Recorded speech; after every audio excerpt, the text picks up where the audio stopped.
এই জন্য নবী বলেন তুমি অতি দ্রুত তোমার উপরে হজ ফরজ হয়েছে, তুমি কার্যক্রম শুরু করে দাও। হজ আদায়ের যত কার্যক্রম আছে দ্রুত করো। কারণ কোন ব্যক্তির জানা নাই না সামনে তার কোন পরিস্থিতি অপেক্ষা করতেছে। এই জন্য প্রিয় উপস্থিত ভাইয়ের আমার, নবীর এই কথা অনুযায়ী আমাদের যখন যে অবস্থাতে যদি কারোর বাইতুল্লাহ জিয়ারতের তৌফিক আল্লাহ তাআলা দেন, সাথে সাথেই ওই ব্যক্তির হজের কার্যক্রম আদায় করার জন্য নবী নির্দেশ দিয়েছেন। অতএব এর থেকে দূরে থাকার কোন সুযোগ আছে কি? কোন সুযোগ নাই। বাইতুল্লাহ জিয়ারত এটা এখন শুরু হয় নাই। দুনিয়াতে প্রথম যে ব্যক্তি আসছেন হযরত আদম আলাইহিস সালাতু ওয়াস সালাম, ওনার থেকে অদ্যাবধি আজ পর্যন্ত বাইতুল্লাহর জিয়ারতের কার্যক্রম চলতেছে। সুবহানাল্লাহ। হযরত আদম আলাইহিস সালাতু ওয়াস সালাম তো জিয়ারত করেছেন, সকল নবী রাসূল করেছেন।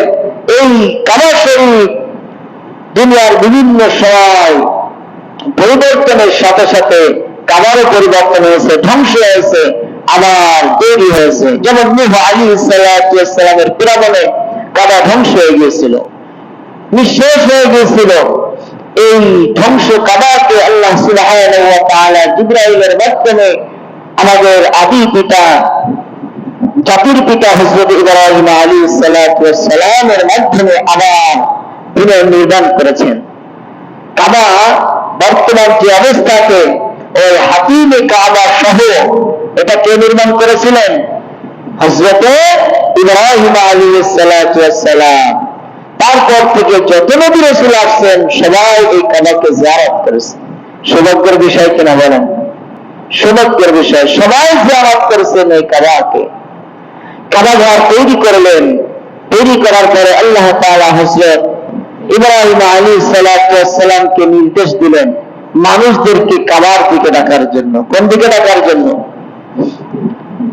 হযরত ইব্রাহিম বলতেছেন, আল্লাহ এই জনমানবহীন এই মরুভূমিতে এই শূন্য প্রান্তরে কে আসবে, কে শুনবে আমার কথা?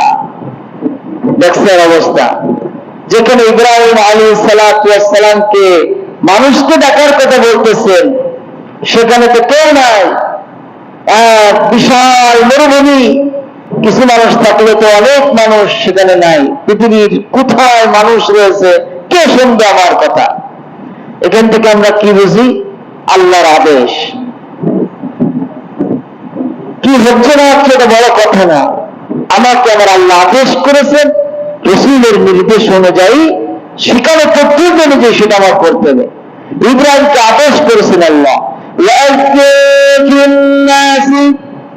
يأتوك رجالا وعلى كل ضامر يأتون من كل فج عميق। আল্লাহ সুবহানাহু ওয়া তাআলা আদেশ করেন ইব্রাহিম, يأتوك الناس بالحج يأتوك رجالا, তুমি মানুষদেরকে আহ্বান করে ডাকো, এই কাবা জিয়ারতের জন্য মানুষদেরকে জানায় দাও, মানুষদেরকে ডাকো। ডাকবাই মানুষেরা বড় হেঁটে হেঁটে হেঁটে হেঁটে কাবার দিকে আসবে, ঘোড়ায় সওয়ার হয়ে আসবে, ঘোড়ায় সওয়ার হয়ে মানে বর্তমান প্লেনে করে আমরা যাই, উড়োজাহাজ বলেন, প্লেন বলেন, বিমান বলেন, যাতে করে হোক মানুষ এখানে পৌঁছে যাবে। এই জিম্মাদারি কার?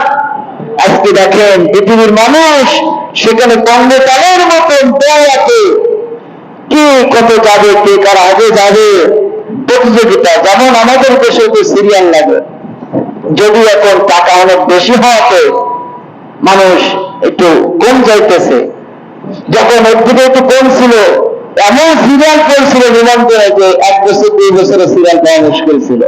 এত মানুষ সেখানে যাওয়ার জন্য প্রস্তুত। আল্লাহ তাআলা আদেশ করলেন হযরত ইব্রাহিম আলাইহিস সালাতু ওয়াস সালাম পাথরের উপরে উঠলেন। কোন কোন রাওয়াতে আসছে মাকাম ইব্রাহিম, কোন কোন বর্ণনা আবু কুবাইস পাহাড়ের উপরে উনি আরোহণ করলেন। উঠে সেখানে উভয় আঙ্গুল শাহাদাত আঙ্গুল কানের ভিতরে ঢুকাইলেন। কানের ভিতরে ঢুকায় উনি ডানে বামে সামনে পিছনে উপরের দিকে সব দিকে ওই আল্লাহর ঘর জিয়ারত করার জন্য মানুষদেরকে আহ্বান করলেন, ডাকলেন। এরকম কানের ভিতরে আঙ্গুল দিয়ে মানুষদেরকে কাবার দিকে ডাকলেন। তাফসীরে ইবনে কাসীরের ভিতরে আসছেন হযরত ইব্রাহিম আলাইহিস সালাতু ওয়াস সালাম যখন মানুষদেরকে আহ্বান করলেন, আল্লাহ সুবহানাহু ওয়া তাআলার জিম্মায় পৃথিবীর সকল মানুষের কানে এগুলো পৌঁছে দিলেন।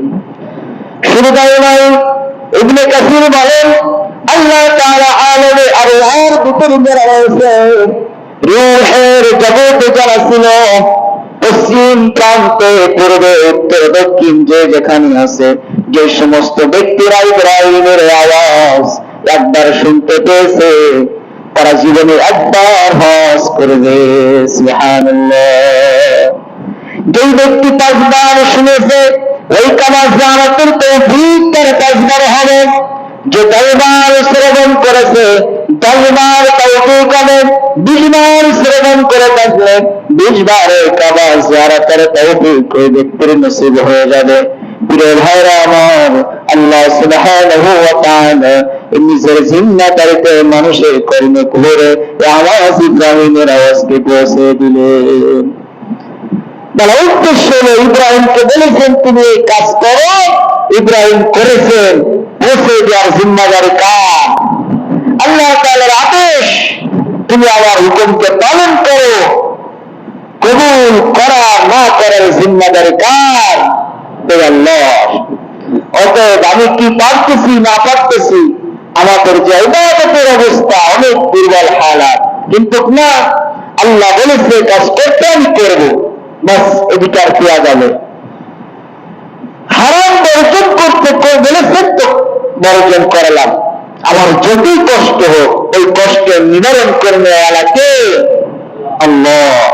এই বিশ্বাস আমাদের রাখতে হবে যে আমার যত কষ্ট হোক আমি দ্বীনের উপর থাকবো, দ্বীনের লাইনে চলবো। ইব্রাহিমকে যেমন ওই মরুভূমির আওয়াজ আজ বাংলাদেশের মানুষ হজ করতে চাইতেছে, ইবনে কাসীরের কথা অনুযায়ী আল্লাহ তাআলাই সেই মানুষের অন্তরে পৌঁছে দিয়েছেন, শুনতে পেয়েছে, বাস হজ করতেছে। প্রিয় ভাইরা আমার, এই হজ করে লাভ আছে না লস? লাভ না লস? কত লাভ?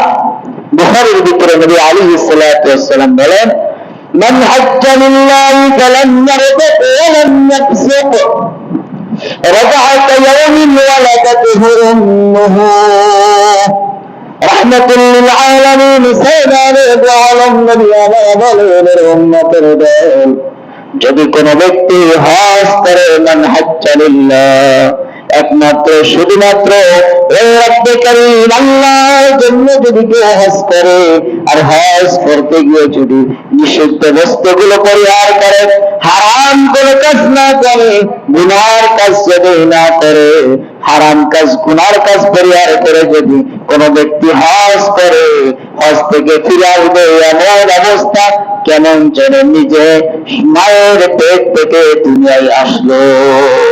জন্মগত শিশু বাচ্চা যেমন নিষ্পাপ, একজন ব্যক্তি হজ করলে এরকম নিষ্পাপ হয়ে ফিরে আসে। বলে সুবহানাল্লাহ।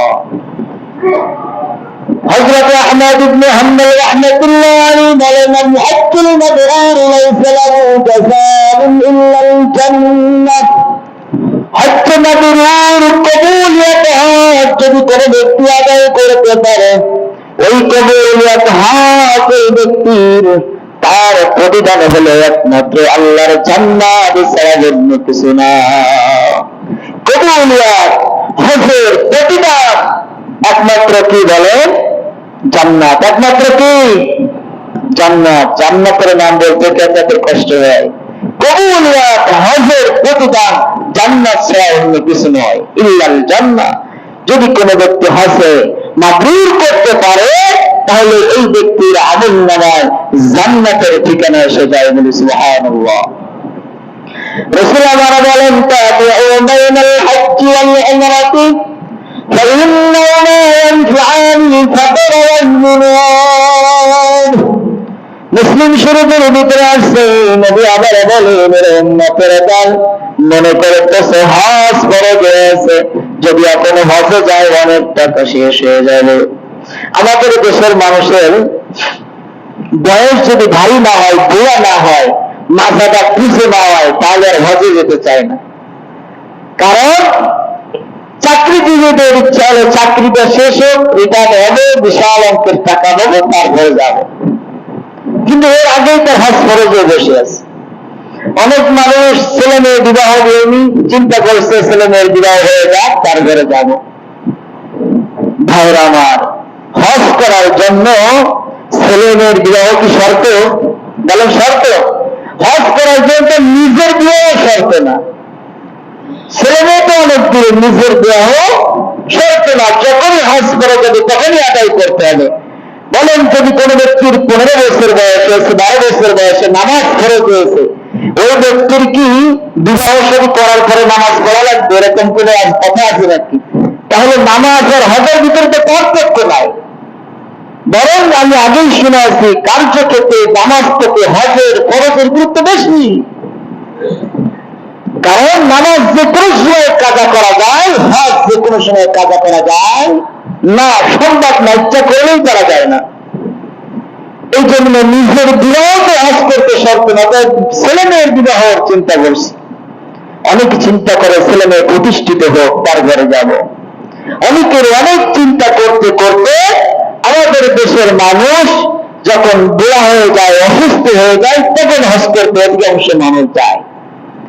একটা নীতি হয়ে গেছে পুরো ভাইয়ের আমার। কিন্তু নবী আলাইহিস সালাম বলেছেন না, আল হাজ্জু ওয়াল হাজ্জু, হজ একটি কঠিন ইবাদত, কষ্টের ইবাদত। যারা করেছেন গেছেন তারাই জানে হজ কি অনেক কষ্টের ইবাদত। আল্লাহর নবী বলতেছেন হজ কি অনেক কষ্টকর একটা ইবাদত। এটা শরীরে শক্তি লাগে, সুস্থতা লাগে, নতুবা করা যায় না। সব হুকুমগুলো পালন করা যায় না, অনেক কষ্টের একটা ইবাদত হজ। সেখানে যদি শেষ বয়সে যায় তাহলে তো মানুষের ঠেলার গোটা খেতে খেতে হজ তো নিজের শরীর অবস্থা খারাপ, হজ পালন করবে কি করে? এই জন্য নবী বলেছেন যখনই তোমার উপর হজ ফরজ যায় তখনই আদায় করো। ভাইয়ের আমার, তাই নবী হাদিসের ভিতরে বলেছেন তাবিউ বাইনাল হজ্জি ওয়াল উমরাতি, বেশি বেশি হজ এবং উমরা পালন করো। তুমি চিন্তা করতেছো যদি হজ করি আমার 7 লাখ টাকা শেষ হয়ে যাবে। এখন যেহেতু অনেক বেশি, 7 লাখ টাকা চলে যাবে, কেমনে হজ করব, কি করব? কিন্তু হজ তো ফরজ হয়ে আছে। নবী বলেন না, ফাইন্নাহুমা ইয়ানফিআনি ফাকরা ওয়াল যুনুব। হজের অর্থই হচ্ছে জিয়াদা, বৃদ্ধি পাওয়া। নবী বলতেছেন তোমার দরিদ্রতা আল্লাহ তাআলা দূর করে দেবেন, বলি সুবহানাল্লাহ। তোমার গুনাহ খাতা আল্লাহ তাআলা নির্মূল করে দেবেন, মুছে দেবেন, শেষ করে দেবেন। তুমি মাসুম বাচ্চার মতন হয়ে যাবে এবং তোমার দরিদ্রতাও আল্লাহ তাআলা দূর করে দিবেন। ভাইয়ের আমার, আমাদের এই হজ 4 যখন ফরজ যায় তখনই যদি না করি তাহলে অর্থ তো চলে যাইতেছে, কিন্তু হুকুম ফরজ থেকে যাইতেছে। এটা আমি কেমনে বলেন এই হুকুম থেকে সরব? কোন সুযোগ আছে সারা? কোন সুযোগ নাই। নবী আলাইহিস সালাম বলেন হজ যদি কোন ব্যক্তির ফরজ হয়ে যায় আর ওই যদি হজ না করে, মান মালাকা যাতান ওয়া রাহিলান তুবাল্লিগুহু ইলা বাইতিল্লাহ ওয়া লাম ইয়াজ্জা আন ইয়ামুতা ইয়াহুদিয়্যান ওয়ালা নাসরানিয়্যান। তিরমিজির ভিতরে আছে, মুসলিম শরীফের ভিতরে আছে, মান মাতা ওয়া লাম ইয়াজ্জা আলাইহিল হুজ্জা ইন শাআ ইয়াহুদিয়্যা ফালইয়ামুত ইন শাআ ইয়াহুদিয়্যা ওয়া ইন শাআ নাসরানিয়্যা। নবী আমার বলেন উম্মতের দল, কোন ব্যক্তির উপরে যদি হজ ফরজ হয়ে যায় আর এই ব্যক্তি যদি হজ না করে মারা যায় তাহলে ওই ব্যক্তি ইহুদি হয়ে মরল না নাসারা হয়ে মরল, আমি নবীর এটা দেখার কোন বিষয় না। কিন্তু সত্য কথা নবী বলছেন। তার মানে যে ব্যক্তি হজ করে দেওয়ার পরে হজ করলো না, ওই ব্যক্তি মুসলমান হয়ে মরতে পারে না। কারণ ইহুদি এবং খ্রিস্টানের সাথে উপমা দেওয়া হয়েছে, তুলনা করা হয়েছে। ভাইরা আমার, হজ নবম হিজরিতে ফরজ হয়েছে। কোন হিজরিতে? নবী আলাইহিস সালাতু ওয়াস সালাম দ্বীনের বিভিন্ন কাজে ব্যস্ত থাকায় আমিরুল হজ হযরতে খলিফাতুল মুসলিমিন আবু বকরকে নবম হিজরিতেই কাফেলা নিয়ে পাঠিয়ে দিলেন। নবী আমার জীবনে একবার হজ করেছেন, দশম হিজরিতে তার সাহাবা একরামকে নিয়ে আসলেন, বিদায় হজের ভাষণ দিলেন। এই হজ আরাফার ময়দানে নবী জীবনে একবার হজ করেছেন। তাই না? উমরার কোন সঠিক তথ্য দলিল পাওয়া যায় না। কেউ কেউ বলেছেন হজ যেটি করতে গেছেন একটা করেছেন বা দুইটা করেছেন, কিন্তু জীবনে নবী একবার কি করেছেন? হজ করেছেন। হজ করতে গেলে আমাদের সাক্ষাৎ যেমন বাইতুল্লাহর সাথে হয়, তেমন আর কার সাথে হয়? আমাদের নবীর সাথে সাক্ষাৎ হয়, ঠিক না? কার সাথে সাক্ষাৎ হয়? নবীর সাথে সাক্ষাৎ হয়, যাকে অনুসরণ করেন, যার সুপারিশে ব্যক্ত করেছেন। ওকে এই নবীর, যার পায়ে নবী বিভিন্ন সময় মদিনাকে এত ভালোবাসতেন যে মদিনার ভালোবাসায় আল্লাহ বলেছেন আরদুল্লাহ, মদিনার জমিন আমি আল্লাহর জমিন। নবী আমার এত ভালোবাসতেন মদিনাকে, যার কোনো ভাষার বর্ণনা করে শেষ করা যাবে না। এই মদিনার আকাশে বাতাসে সব জায়গায় নবীর সুবাস ঘুরতেছে। সেখানে যদি আমি আপনি যাই, নবীর দিদার সাক্ষাৎ হবে। নবী বলেন মান সাল্লা ফি মসজিদি 40 সালালা তুফাদিদুহু সালাম। যদি কোনো ব্যক্তি আমার এই ঘর মসজিদে নববীতে নামাজ আদায় করে 40 ওয়াক্ত, কয়েকত 40 ওয়াক্ত, যেখানে এক রাকাত নামাজ পড়লে কত রাকাতের সওয়াব পাওয়া যায় জানেন? 1000 রাকাতের সওয়াব পাওয়া যায়। মতন করে 50,000 রাকাতের সওয়াব পাওয়া যায় মসজিদে নববীতে যদি কোনো ব্যক্তি নামাজ পড়ে। এই মসজিদে নববীতে যদি কেউ 40 ওয়াক্ত নামাজ পড়ে, কত ওয়াক্ত নামাজ? 40 ওয়াক্ত নামাজ পড়ে, নবী আমার বলেন না কাতারে লা তুফুতুহু, এখানে একটা বাদ পায় না, কাতারে পড়েছে।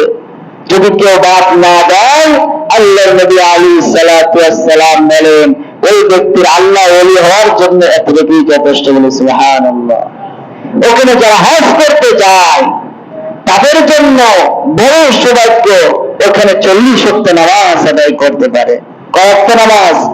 40 ওয়াক্ত নামাজ আদায় করতে পারে। মান হাজ্জা যাদা কবরি, যে ব্যক্তি হজ করার পরে আমার কবর জিয়ারত করলো, নবীর কবর সেই ব্যক্তি জিয়ারত করবে, নবী আমার বলেন ওই ব্যক্তি কেমন জানো? কানা কামান সাদা ফি হায়াতি, ওই ব্যক্তি জীবিত অবস্থায় আমি নবীর সাথে সাক্ষাৎ করলো। সুবহানাল্লাহ। নবীর কবর জিয়ারত করলো হজের পরে, তো কার সাথে সাক্ষাৎ করলো? নবীর সাথে জীবিত অবস্থায়। সেখানে জীবিত অবস্থায় আমি নবীর সাথে সাক্ষাৎ করব।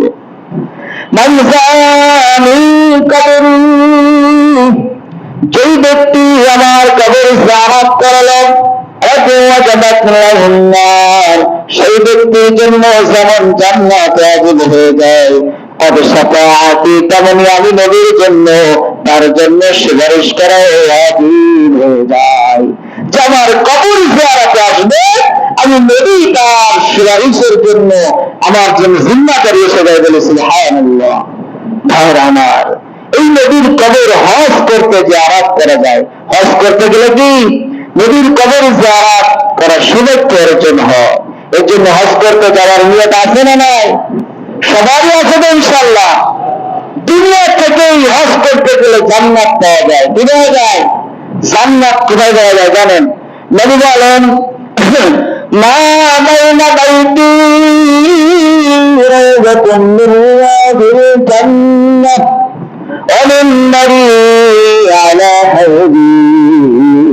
নবী আমার বলেন যে ব্যক্তি মসজিদে নববীতে আসলো মা বাইনা বাইতি ওয়া মিনবারি, আমার ঘর আর মসজিদে নববীর মিনবারের মধ্যবর্তী একটা জায়গা আছে যেটা সবুজ গোলাপকে রাখা দেওয়া হয়েছে, যেখানে হাজী সাহেবরা চেষ্টা করে জিকির আজকার করে, তেলাওয়াত করে, নামাজ পড়ে, আল্লাহর কাছে কান্নাকাটি করে। ওই জায়গাকে নবী বলেছেন দুনিয়াতে জান্নাতের সাথে গুণা দিয়েছেন। এই জায়গাটা কি? দুনিয়াতেই জান্নাতের একটা জায়গা।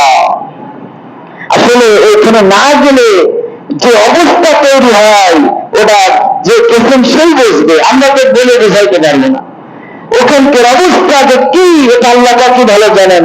মনে হয় যে রহমত ঢেলে বলছে, অন্তর থেকে যেন আবেগ আপ্লুত হয়ে চোখ অচিরে অশ্রু বের হতে থাকে, এমন এক জায়গা। নবী বলেছেন এই জায়গা আমি, আমার ঘর এবং আমার মেম্বারের মধ্যবর্তী জায়গা হলো জান্নাতের স্থান। বলে সুবহানাল্লাহ।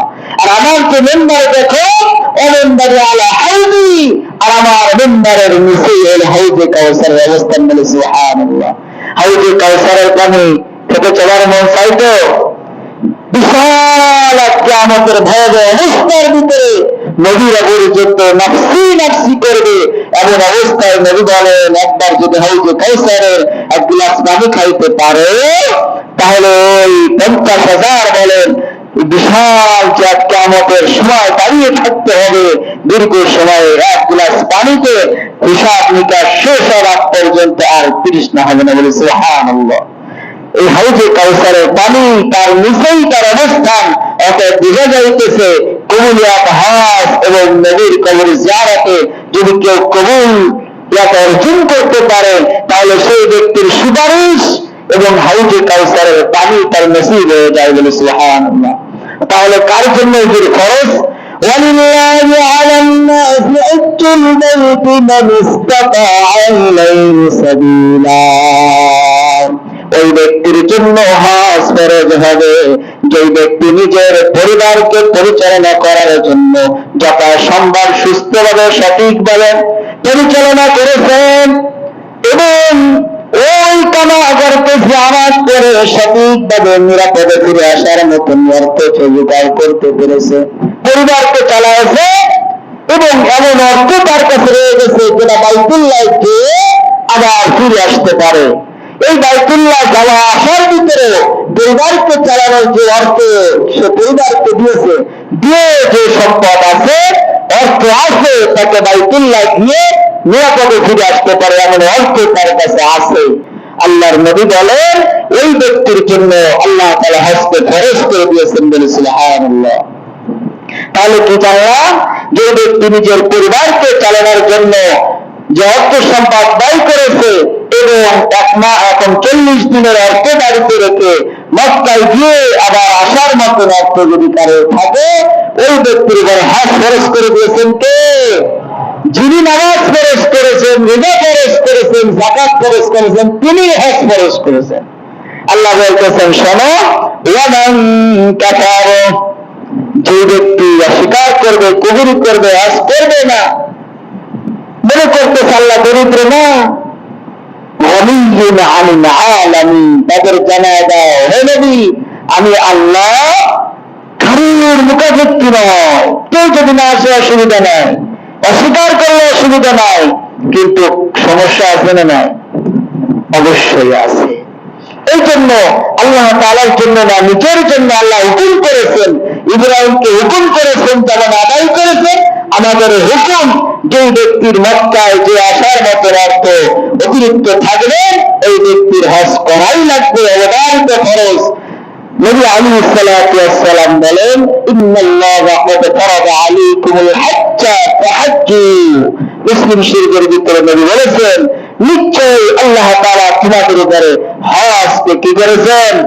ফরজ করে দিয়েছেন। অতএব অবশ্যই তোমাদের হজ আদায় করা লাগবেই। ইন্নাল্লাহা ক্বাদ ফারাদা আলাইকুমুল হজ্জ, তোমাদের উপর আল্লাহ তাআলা হজকে ফরজ করে দিয়েছেন। ফাহাজ্জু, অতএব তোমরা হজকে আদায় করো। নবীর নির্দেশ, আল্লাহর হুকুম এবং নবীর নির্দেশ বাস্তবায়ন অনুযায়ী আমাদেরকে হজ করার কথা আল্লাহ তাআলা হুকুম করেছেন। এটা ইসলামের মুসলমানের যে একটা ফরজ ইবাদত ভিত্তি মূল ফাউন্ডেশনের একটি হলো হজ। প্রিয় ভাইরা আমার, এই জন্য আমরা যারা আগে করতে পারি নাই তাদের অবস্থা তিনটা। একটা হলো এখন থেকেই তাদের উপরে হজ ফরজ আছে, হজের প্রস্তুতি গ্রহণ করা। দুই নাম্বারই মানে সাথে সাথে তৌফিক করা, কিন্তু এখন থেকে সম্ভব না। সম্ভব যেহেতু না, এখন থেকে হজের প্রস্তুতি গ্রহণ করা। যদি এমন অবস্থাও না থাকে, ওয়ারিসদেরকে এখনই ওসিয়াত করা যে আমার উপর হজ ফরজ হয়েছে, আমি এখনো করতে পারি নাই, অতএব আমাকে রক্ষা করার জন্য, জাহান্নাম থেকে বাঁচার জন্য আমি চেষ্টা করতেছি। অতএব যদি না পারি, মারা যাই, তাহলে তোমাদের দ্বারা জিম্মাদারি আমার অবর্তমানে তোমরা আমার হজকে আদায় করে দিবে। তোমরা যদি না পারো, বিজ্ঞ কোনো মানুষকে আলেম নেককার মুত্তাকি দিয়ে তোমরা দেখি হজ করাই দিবে, জাহান্নাম থেকে আমাকে রক্ষা করাবে। এই হুকুম আমাদের পরিবারকে করে যেতে হবে। প্রিয় ভাইরা আমার, যে কথা বলতেছিলাম সেটা হলো আমাদের সামনে হজ এখন যদি চলতেছে, এই জন্য যাদের তৌফিক হয়েছে তোমরা হজ আদায় করার চেষ্টা করি। যাদের তৌফিক হয় না, সবসময় আল্লাহর কাছে কান্নাকাটি করা, তাই আল্লাহ আপনি আমাকে হজ করার তৌফিক দান করেন, নবীর ঘর আপনার ঘরকে জিয়ারতের তৌফিক দান করেন, নবীর সাথে দিদার যাতে আমাদের হয়, সাক্ষাৎ হয়, মুলাকাত হয়, নবীকে সালাম বিনিময় করতে পারি, এই জন্য আপনি তৌফিক দান করেন। বেশি বেশি কান্নাকাটি করার দরকার।